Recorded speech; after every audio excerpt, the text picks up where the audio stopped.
Your news media has called me Wonder Woman, and that is how you know me. I graciously accept the name you have given me in the complimentary spirit it is intended. Among my people, I am known as Princess Diana. I greet you as emissary of peace, truth, and harmony to man's world.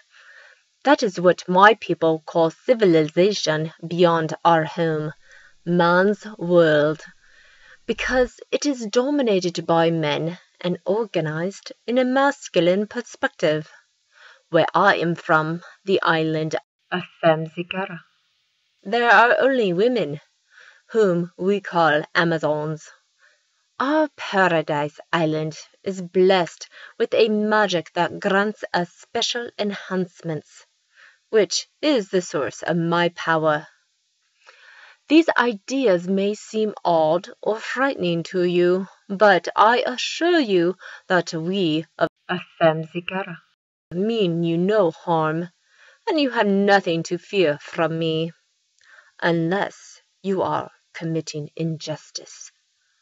Although I am a warrior, versed in the art of combat, I am a peaceful warrior. I believe that no one has the right to initiate force on others. Would you want to be conquered? When one of your citizens, Major Steve Trevor, arrived on our island, I attained the opportunity and honor of becoming our ambassador to your world. Queen Hippolyta, my mother, charged me with the task of safely returning Steve, Major Trevor, to you. There are no doubt aspects of me that seem strange to you. Many things in man's world are very strange to me. Your customs and rules are foreign concepts in my culture, such as money and capitalism, working for payment. I've seen amazing technology created by man's world. Architecture, the typewriter, automobiles and airplanes, microphones and cameras, radio and telephones, the atomic bomb. The culture of my sisters is minimalist. Our society has nothing like this. Do not mistakenly assume that is because we are primitive or deprived or inferior. We simply have never needed such things, nor do we desire them.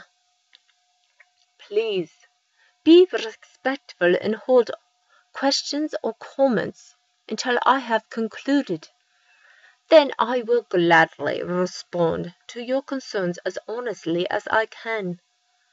Thank you for being patient. Strength may be found in patience. Great fortitude is required to wait instead of act. But waiting can be a form of action. There are other things of greater importance to my purpose, which your world has that mine does not. Gender inequality, racial discrimination, religious persecution, an alleged justice system that often appears more concerned with punishing, blaming, and revenge than fostering problem-solving, redemption, and rehabilitation. My intention as ambassador to the patriarch world is not to judge or condemn, but mediate or facilitate in helping you to make this world a better place. I see greatness in you, an astounding array of cultural diversity and potential to build a world better than you imagine possible through mutual cooperation. First, you must believe a better world is possible, that you can create it, and do not need to wait for anyone's permission. Maybe a different story could be told about who you are and who you can become. I am shocked and dismayed by the profoundly commonplace racial and gender disparity that exists in your society. I don't mean to offend you, but please give tolerance to dissent. Does this prejudiced attitude not disturb you tremendously?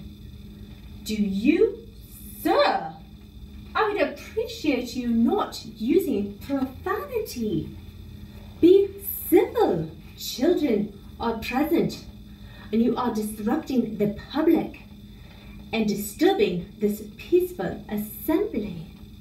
What kind of example are you setting? What am I going to do about it? Nothing.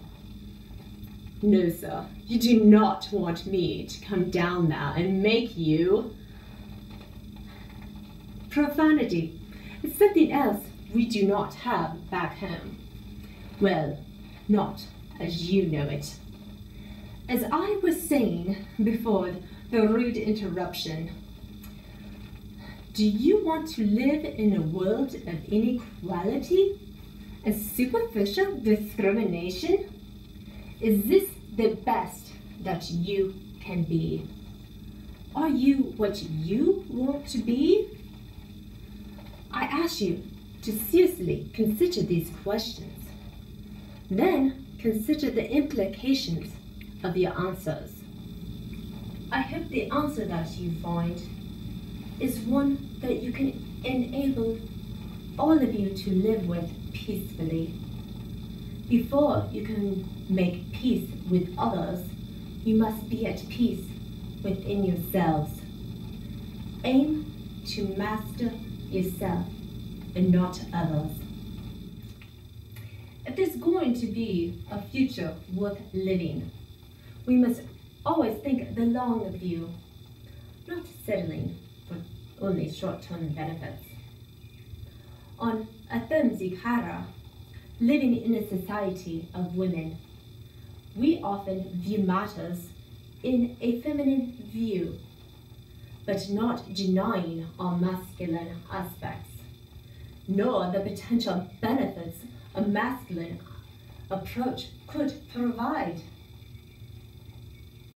I do not insist either is better.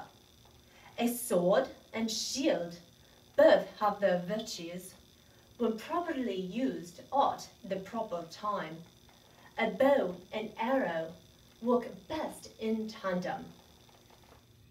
The degrees in myriad ways women have been casually subjugated in man's world would be appalling and unacceptable back home.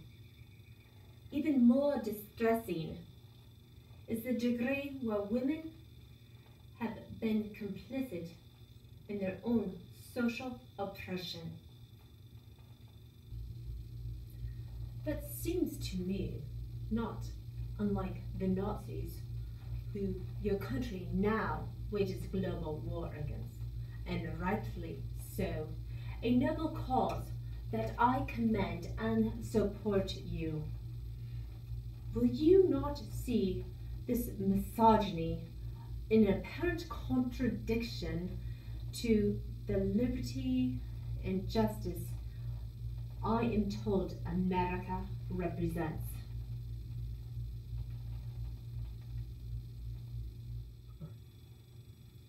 Major Trevor has been very kind and welcoming, teaching me that there are many things in man's world to celebrate and admire. He is a fine example of the good and honorable men that this world can create. I have much to learn, and much we can learn from each other.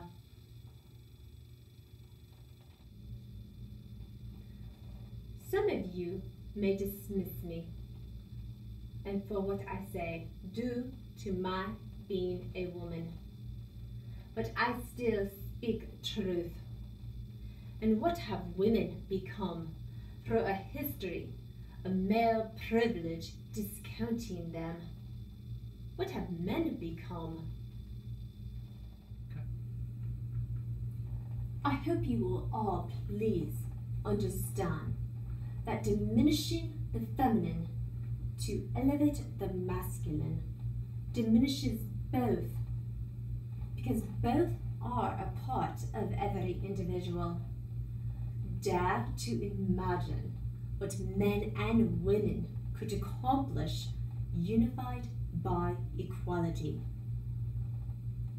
Or you might be inclined to doubt and reject the claims of my reputation. Surely you may think a woman cannot do what I am reported capable of. But am I not Wonder Woman? I have already proven myself as a warrior and ally on the battlefield, and I intend to continue doing so. Concurrently, I need to prove myself as a diplomat. Would any of you expect me to prove myself as a woman, as equal to men? I gladly accept the challenge and hope that you will join me in the preservation of world peace. Together, we can. Oh, we have a visitor. It's okay, miss. I do not mind if your daughter approaches me. Hello, Reina. Yes, I know your name, only because I heard your mother calling you. What a brave and kind girl you are to be up here with me. Well, thank you. I like how you talk too.